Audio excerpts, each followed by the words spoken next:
നമസ്കാരം. പാകിസ്ഥാന്റെ നെഞ്ചെടുപ്പ് ഏറുകയാണ്. ഇന്ത്യ തങ്ങളുടെ സൈനിക ശക്തിയെ തെളിയിക്കും തോറും എന്ത് ചെയ്യണമെന്നറിയാത്ത അവസ്ഥയിൽ ആകെ പരിഭ്രാന്തരായി നടക്കുകയാണ് പാക്കികൾ. ഇന്ത്യൻ വ്യോമസേന പാകിസ്ഥാനിലെ കറാച്ചി തുറമുഖത്തിന് സമീപം അറബിക്കടലിന് മുകളിലൂടെ നടത്താൻ പോകുന്ന സൈനിക അഭ്യാസത്തെക്കുറിച്ച് ഔദ്യോഗിക അറിയിപ്പ് പുറപ്പെടുവിപ്പിച്ചതോടെയാണ് എന്ത് ചെയ്യണമെന്നറിയാത്ത അവസ്ഥയിലാണ് പാകിസ്ഥാനുകൾ എത്തിയിരിക്കുന്നത്. കാരണം ഇന്ത്യയുടെ തിരിച്ചടികൾ മറക്കാത്തതാണ്.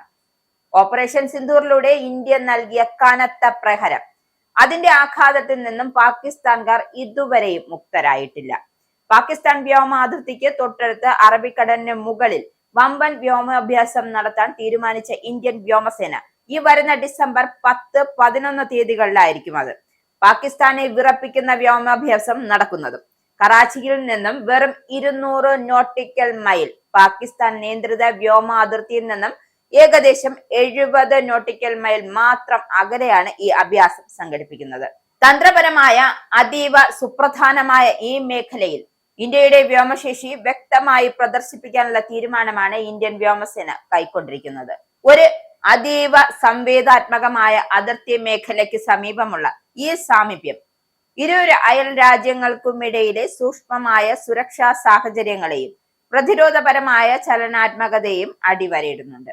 പ്രതിരോധത്തിനും അന്താരാഷ്ട്ര വ്യാപാരത്തിനും നിർണായകമായ അറേബ്യൻ കടലിന്റെ ഈ തന്ത്രപ്രധാനമായ മേഖലയ്ക്ക് മുകളിലൂടെ പ്രവർത്തന സന്നദ്ധത വർദ്ധിപ്പിക്കുക, ഇന്ത്യയുടെ വ്യോമശേഷി പ്രകടമാക്കുക എന്നിവയാണ് ഈ അഭ്യാസത്തിന്റെ പ്രാഥമിക ലക്ഷ്യങ്ങൾ.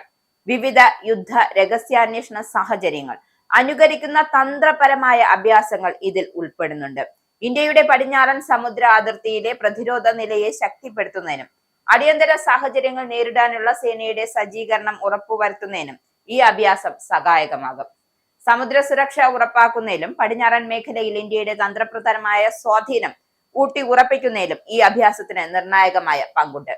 പാകിസ്ഥാന്റെ തീരദേശ വ്യോമ അതിർത്തിക്ക് സമീപം ഇത്തരം ഒരു സൈനിക അഭ്യാസം നടത്തുന്നത് മേഖലയിൽ പ്രാദേശിക ജാഗ്രത വർദ്ധിപ്പിക്കുകയും നയതന്ത്ര സൈനിക ഇടപെടലുകളെ സ്വാധീനിക്കുകയും ചെയ്യും. ഇന്ത്യയും പാകിസ്ഥാനും തമ്മിൽ നിലനിൽക്കുന്ന സുരക്ഷാ സന്തുലിതാവസ്ഥ വളരെ സൂക്ഷ്മമാണ്. പങ്കിട്ട അതിർത്തികൾക്ക് സമീപമുള്ള ഏതൊരു സൈനിക നീക്കവും അതത് രാജ്യങ്ങളുടെ പ്രതിരോധ സ്ഥാപനങ്ങൾ സൂക്ഷ്മമായി നിരീക്ഷിക്കുന്നുണ്ട്. മത്സരാധിഷ്ഠിതമോ സെൻസിറ്റീവ് സമുദ്ര മേഖലകളോ ഉള്ള സാഹചര്യത്തിൽ സൈനിക സന്നദ്ധതയുടെയും തന്ത്രപരമായ സാന്നിധ്യത്തിന്റെയും പ്രാധാന്യത്തെക്കുറിച്ചുള്ള ശക്തമായ ഓർമ്മപ്പെടുത്തലുകളായി ഇന്ത്യൻ വ്യോമസേനയുടെ ഈ അഭ്യാസ വിജ്ഞാപനം പ്രവർത്തിക്കുന്നുണ്ട്. ഈ നീക്കം ഇരു രാജ്യങ്ങളും തമ്മിൽ നിലവിലുള്ള സുരക്ഷാ സമവാക്യത്തിൽ ശ്രദ്ധേയമായ ഒരു ഘടകമായി മാറുകയാണ്.